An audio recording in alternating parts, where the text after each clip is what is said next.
Welcome back. This is going to be a video about energy drinks and if they're actually that bad for you. Going to go into some research, going to explain a few points, how caffeine works, and like where you'll probably be at most at risk for if you're going to be drinking a lot of energy drinks.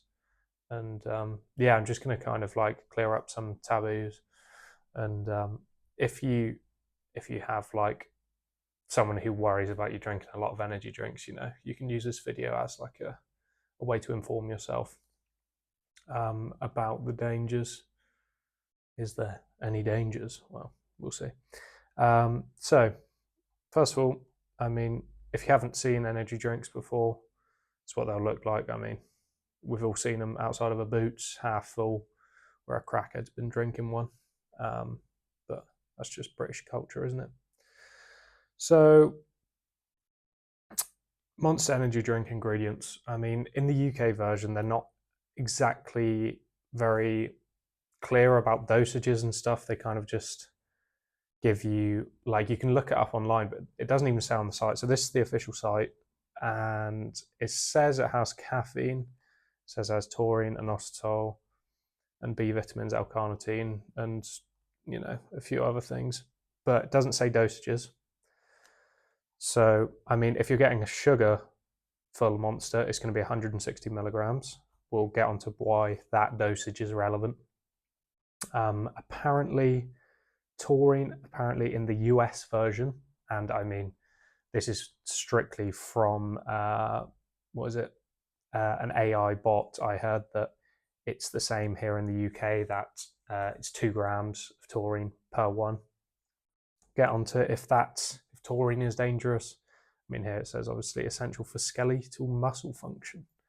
I mean, I beg to differ. I mean, taurine is used in like water balance in muscles in some aspects, but its main kind of property it can be used as is just a what do you call them, antioxidant, which is kind of like where it has its best basis for use. But it's okay. I mean, problem is with taurine, it isn't what you want in an energy drink. So, I mean, its effects for like mood and stuff, like the best research we have on taurine, it says that it mainly has a like depressive effect. Like, therefore, when you're getting that stimulatory effect from caffeine, which is what you want an energy drink to feel more wakeful, so to say. And you take taurine, and it's not actually going to kind of benefit the mechanism of caffeine. It's actually only going to make it kind of worse in essence. Some people say it takes the edge off of the jitteriness, but jitteriness I feel like is kind of a myth of like caffeine. I mean, you're either sensitive to it or you're not. If you do drink it, you consume enough where you're not getting those horrible side effects. And taurine, it's not going to do that. It's not going to stop you from, if you are sensitive to caffeine, from being sensitive to it. It's not going to stop side effects. I mean, it's kind of just like a marketing strategy to kind of make you feel like the drink has more in it than literally just a dose of caffeine. Inositol, it's not, it's like, especially in this format, it's just inositol. Like, that's not very good. It's one of, it's not, so this format of inositol isn't actually the best format. You can get in a form called inositol enhanced bonded arginine silicate, I believe. Doesn't matter the name, but that's like the one which has the best research into it, and that one only has like research to say it has benefits with maybe sleep and reaction time. Not sure the mechanism of it. Maybe it deserves another video, but it's another thing in it. But they don't say dosage, and it's in a format where it's like the research for it's poor, and it's not actually going to give you that energy. I mean, it says here aids in the efficient processing of nutrients into the conversion of energy. I disagree. Maybe it deserves another video actually breaking down inositol, but honestly, it's going to be underdosed and it's good. Well, I mean, they don't even tell you the dosage. I mean, if you go on the can, it tells you it in a percentage of how much fluid is in there. And I'm not calculating a percentage. Like, just give me the dosage so I know. All right, but in a drink, enough salt, it's not going to synergize with it that well. I mean, it's just my opinion, by the way. I mean, Monster Energy, don't come after me. I understand the choice, but at the same time, you know. So B vitamins, helping the body to produce energy from food. Taking B vitamins in a Monster Energy drink, I mean, the only way you're going to get somewhat of an effect with B vitamins or any sort of vitamin in any sort of drink is over a long period of time. Like, you can't just take B vitamins and then feel like energetic. Taking B vitamin supports the supports your body's energy, like your maintenance of just being a normal person, like staying wakeful, going to sleep at the right time. It's just about your body acting normally. B vitamins work in the process of those mechanisms of staying wakeful. But taking a B vitamin is not gonna just suddenly like, whoa, I feel so energetic. Like, it has to be part of your diet, and then once you've taken it in your diet for a long period of time, if you were deficient in the first place, then maybe you'd notice a change in energy, but not because it's taking you past baseline. It's only supporting the normal levels of energy a healthy person should have. That's probably the best way to put it. So, L-carnitine last. First of all, it's not in a good format. The best molecule of like L-carnitine as like a compound is going to be acetyl L-carnitine. I believe so.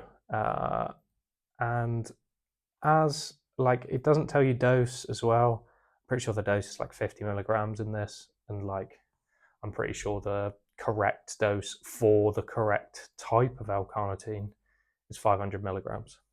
Yeah, and it's called Alcar, is like the nickname for it. ALCAR is the good form of L-carnitine, which has the best research for it. This one, not so much.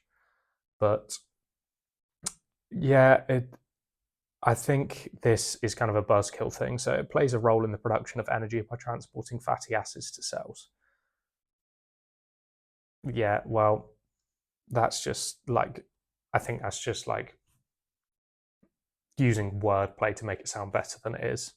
If there was research to suggest it plays a role in the production of energy by transporting fatty acids to cells, it's just like that's not the main mechanism of making you feel wakeful. Or like, the goal is to feel awake with a Monster Energy. It's not about making sure your fatty acids are being transported to cells.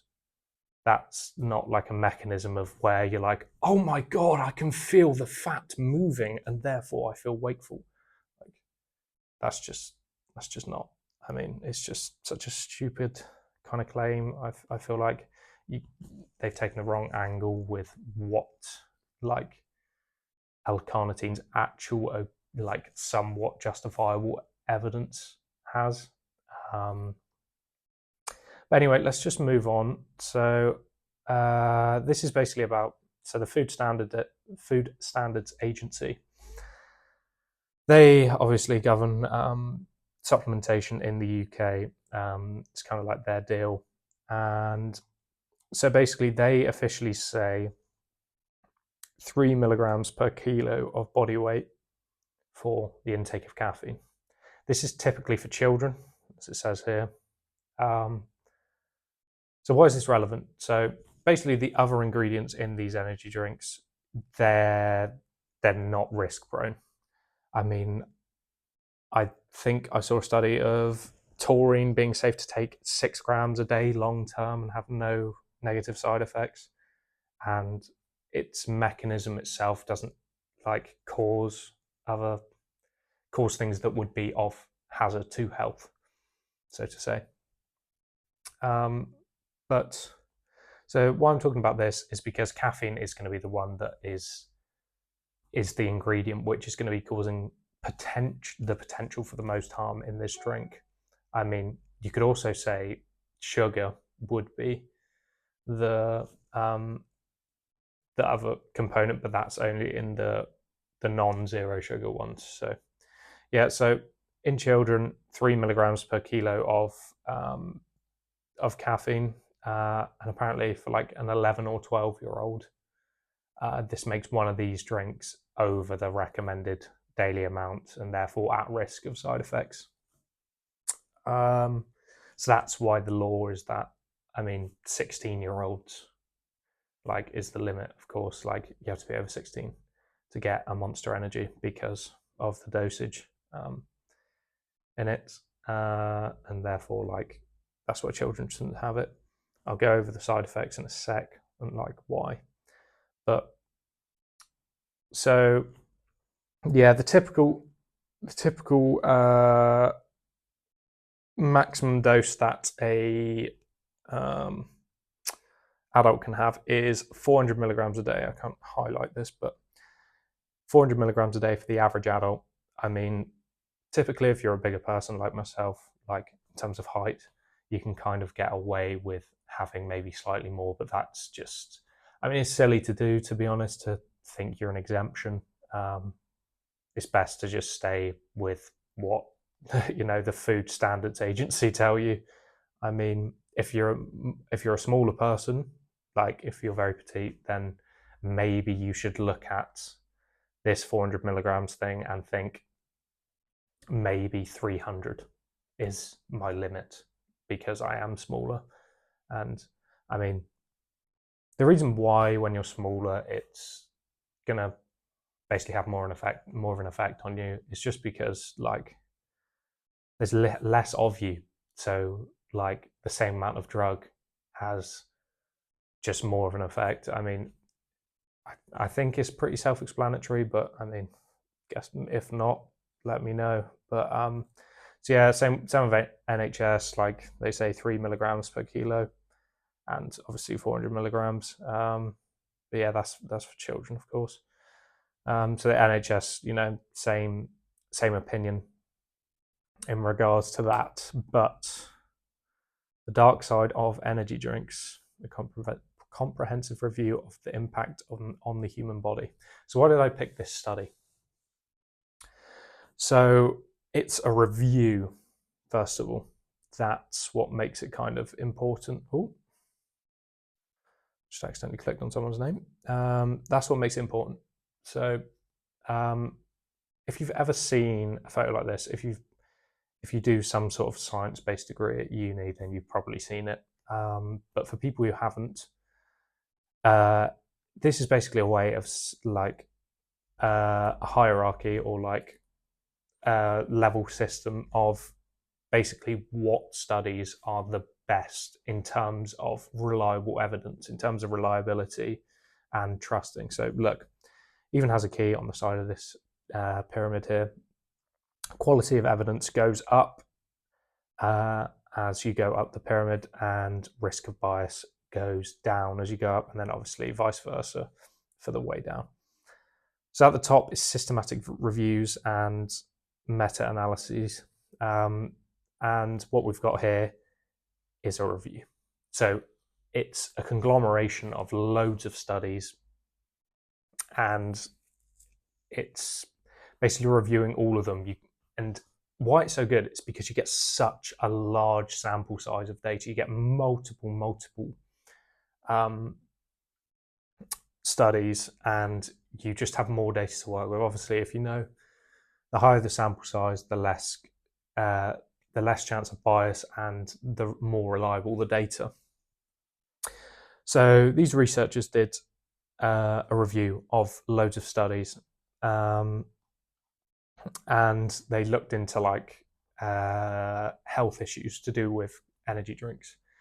And in all of these studies, like the health problems that these people came into and the reasons why. They also made a really nice table for us for basically caffeine content for certain drinks.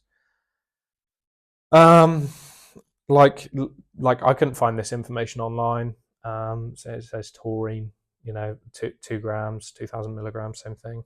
Carnitine, inositol, guarana, and ginseng in very small doses. Ginseng unstandardized because it's a plant extract; it needs to be standardized. If you don't know about standardization, I recommend you watch my other videos, which talk about standardization and how it's important in plant extracts. Same with guarana, because that is, I believe it's a plant or a seed. Either way, it's an extract. Therefore, they need to be standardized, which isn't very good. But we're not talking about why these are good or not. Like, we're not ranking energy drinks. We're purely focused on like harm to health in this scenario. So we see all of these dosages, and this is basically just a key for this study to for this bit, to the results that they reviewed. So they reviewed many papers. I can't really tell you how many that is. You can count them if you like. And it's basically, this is a table of people who had health issues when drinking an energy drink in like a certain period of time close to this event. And as you can see, 38-year-old male had a Red Bull, and consumption of 5 cans of Red Bull per day, 4 days before the onset of symptoms. That's quite a lot. I mean, the Red Bulls, however, if we go, went the wrong way. If we go back up to here, it says Red Bull here 160. This is assuming that it's the 500 milliliter cans, not the 250 milliliter cans that you can get from Red Bull. So you said you have 5 cans of Red Bull per day. Let's say it's 160 times that by 5. That's 800 milligrams, which is double, the recommended daily amount. And then for 4 days before the onset of symptoms. And then, I can't even say that. A hemorrhage, I guess, an aneurysm of the anterior communicating artery. So I guess something in the throat. I don't know. However, I don't know where the artery is or whatever, but this is what's happened to them, and this has happened similar times, at a similar time, like when the event has happened. So there's a correlation. So you could say that this caused this, but it could have been a coincidence. That's what these studies do. So, and then another example, consumption of 3 cans of 250 milliliter energy drink 5 hours before a basketball game, and taking 1 energy drink a day for 7 months. So that means he probably had 200 milligrams of caffeine every day for 7 months, or 160 maybe. And here this is 3 times 250, and the typical 500 milliliter can has 160 milligrams. So this is technically 240 milligrams he's consumed before his basketball game, which is technically in a very safe dosage. It's absolutely fine, but death from sudden cardiac arrest. But a lot of these have the same kind of trope. It's these very big cardiac events, or health, like thromboses, aneurysms, hemorrhages, blah blah blah. And then there's another table for gastrointestinal side effects, so side effects in the gut, and then once again neurological side effects, and then we should have renal side effects, so side effects with the kidneys, and gynecological side effects, so in their female genitalia or reproductive system. and then autoimmune and skin side effects. So there's a bit of data analyzing the studies, but there is a very important part in the discussion. This discussion, the important part that I think I saw is that if I can see, is it here?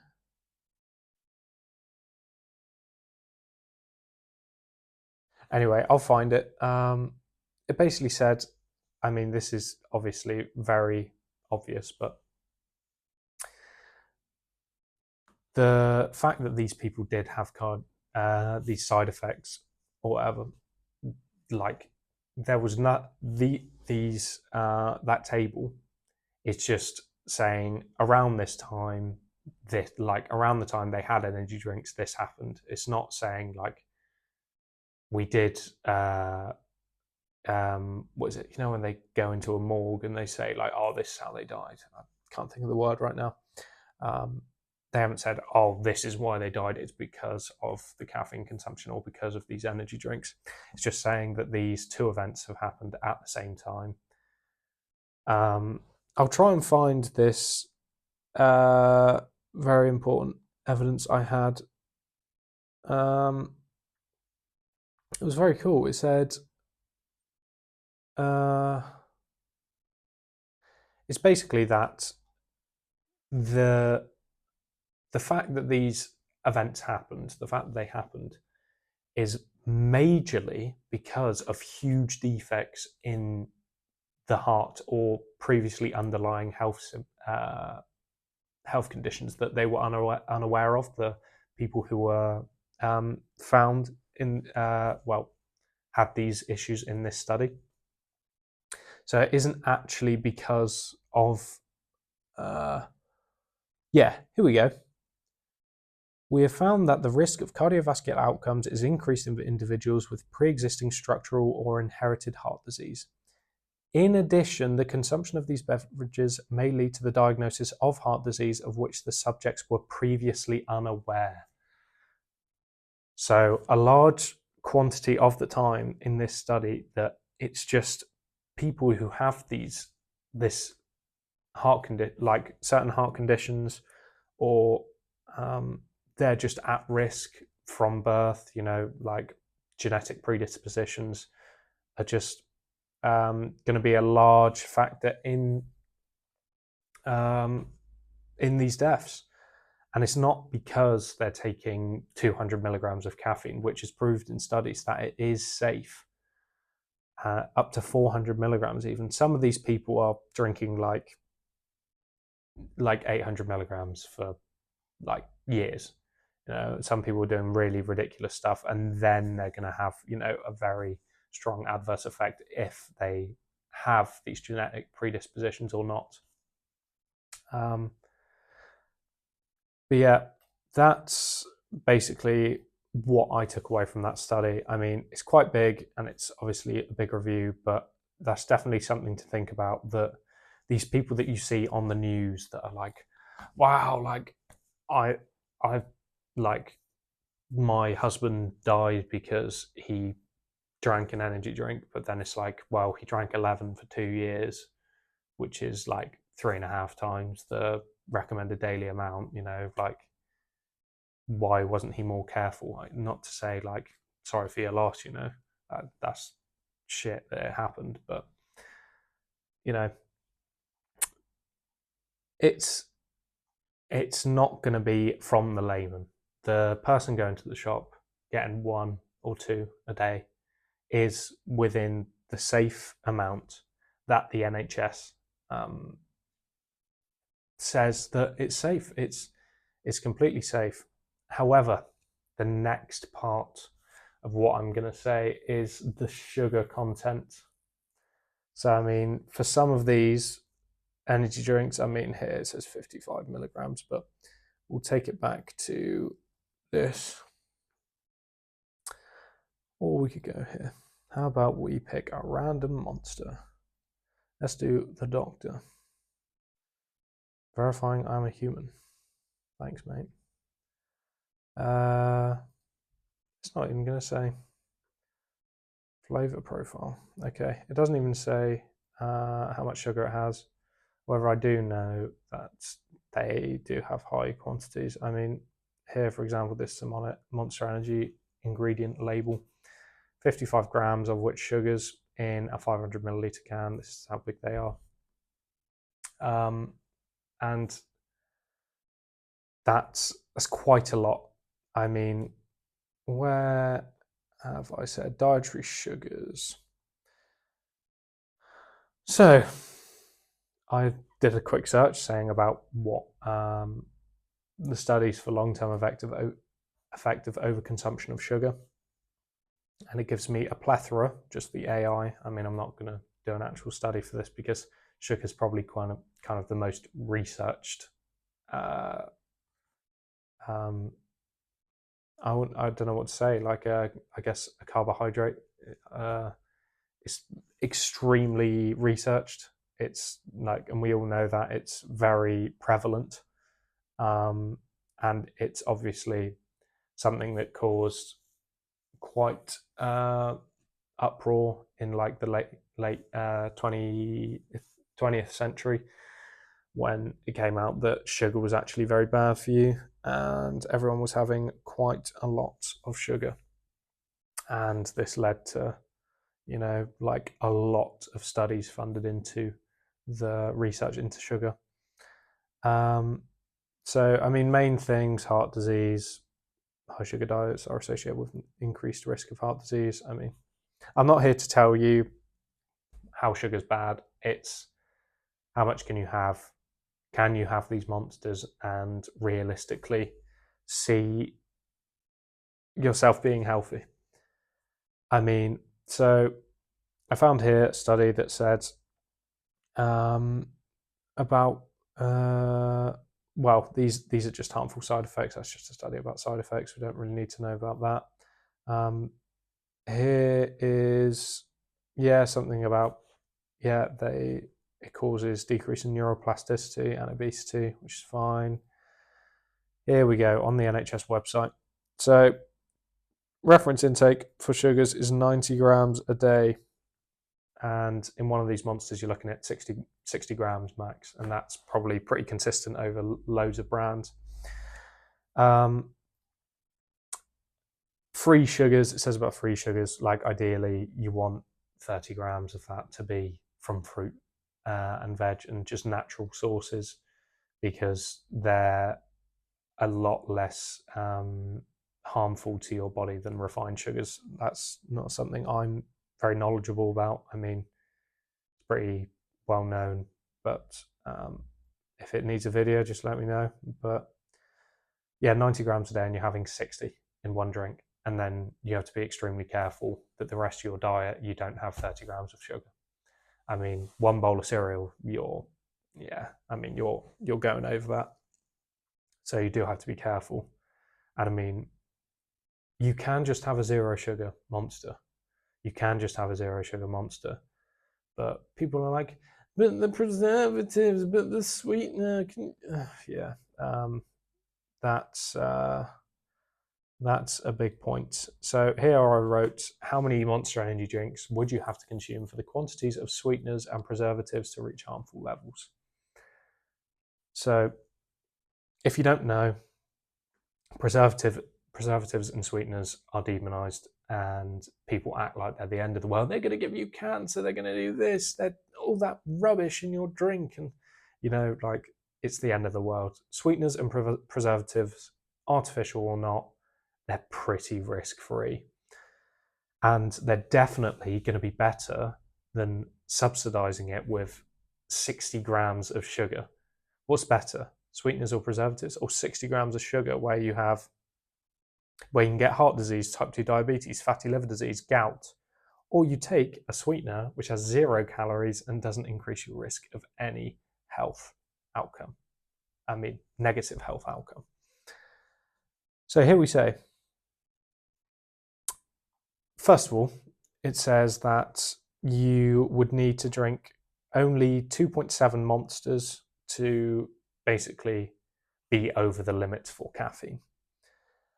But how much of a monster would you have to overdose on sucralose, a sweetener? Well, I mean, for an 150-pound, 68 kg person, the acceptable daily intake is 340 milligrams per day via studies. It's said that. So if you were to drink 500 milliliters, so a can, you'd have about 64 milligrams of sucralose. And therefore, you could have 5 monster cans. If you see here, 5 cans.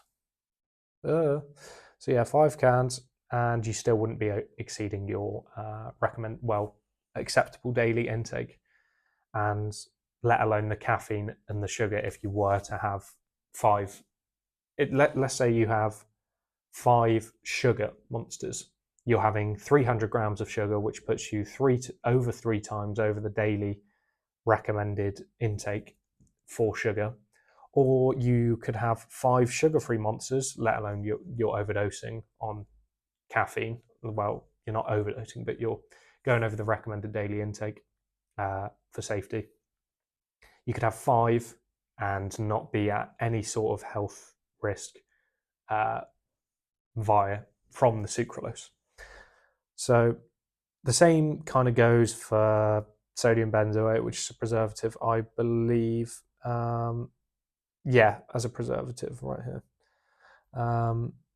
And the recommended one for this is also 340. So, I mean, you could have, in some cans, it says here, it can have up to like 250 milligrams per kilo, which is like ridiculous because that's just not the case. But you'd have to drink about 2.7 cans, which is already like putting you over the recommended daily caffeine intake. So you'd really have to be pushing it. Like you really would have to be. But this is in the maximum, which just doesn't exist. Like typically you're going to be in this reference range. And that's just going to be negligible. And the things you do need to be worried about are caffeine and sugar. Wow. Okay, so we're back. I had some camera problems. My camera filled up with storage. My microphone ran out of battery. So this is actually the next day. So if the lighting looks different, you'll know why. But I'm pretty sure I know where I left off. If you're gonna have an energy drink, it's just the kind of moral of this whole video. If you're considering having an energy drink, and you're worried about side effects, especially if you do have a genetic history of people in your family having potentially heart issues, or you just want to be safe in general, even though the chances of you do having a side effect from an energy drink are probably 1 in 100,000, like severe side effects. You might get a bit anxious. That's just a common side effect. That's just associated with low tolerance. So, but go see a doctor if you want to. They'll give you some very non-invasive stuff to look at big structural abnormalities or just underlying conditions that you are unaware of in your heart, such as like a blood test, blood pressure, and an ECG. But speak to your doctor about this stuff. I am not a doctor. So yeah, in the grand scheme of things, that's the situation. Now though, we get onto this, which is basically we're just going to be talking about caffeine's mechanism, as many people are kind of might not be aware of how it gives you the effect. So I thought I'd just do a little section on what happens. So let me just change this diagram around. So this is an adenosine receptor, and this is a dopamine receptor. And obviously we have adenosine and dopamine.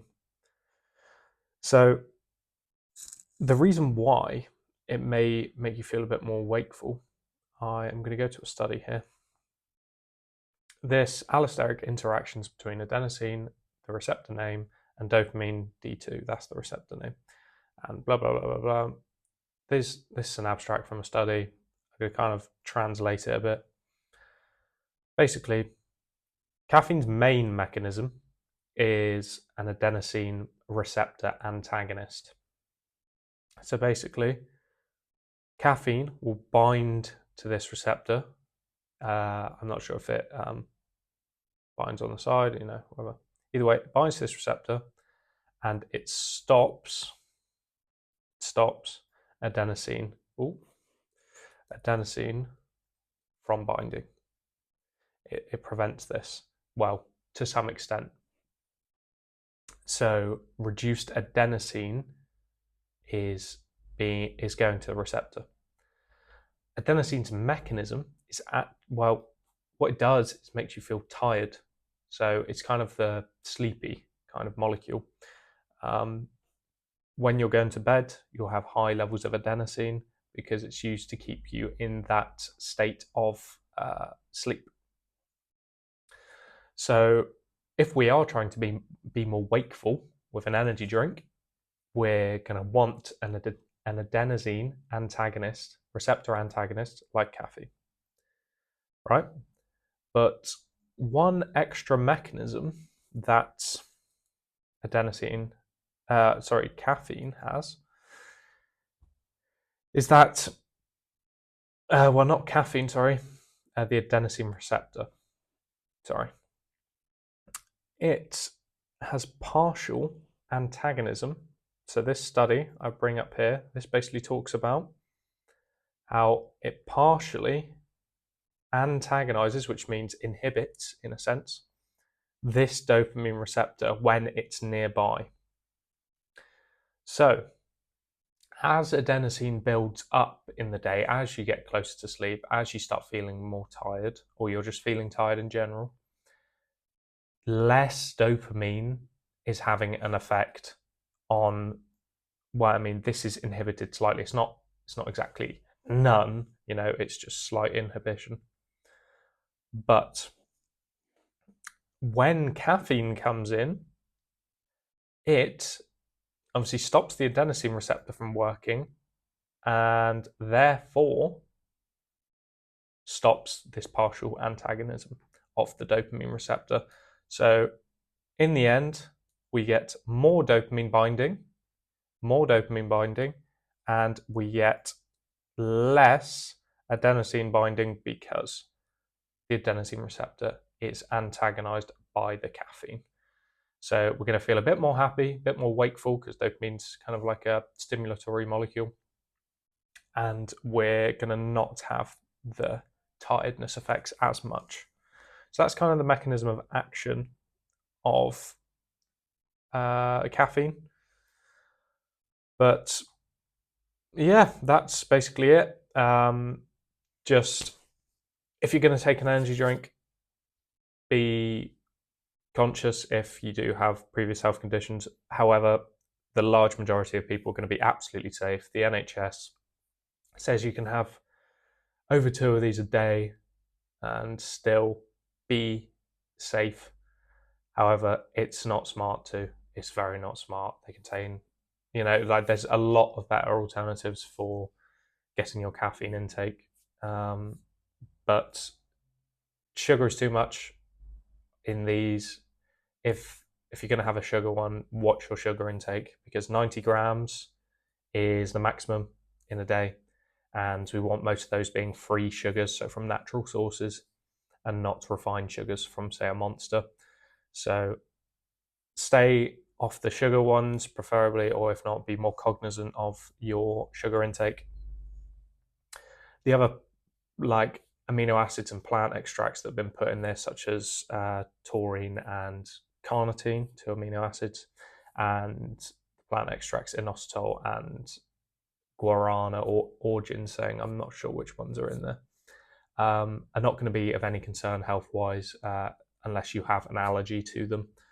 So, yeah, just and lastly, caffeine. Yeah, just watch your caffeine intake. Nothing over 400 milligrams a day.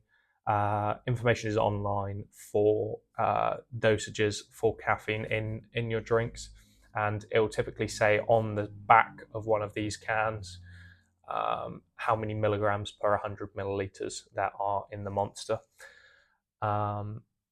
And be careful when having coffees at the same time with Monster, because obviously they have about 100 milligrams of caffeine in the average coffee.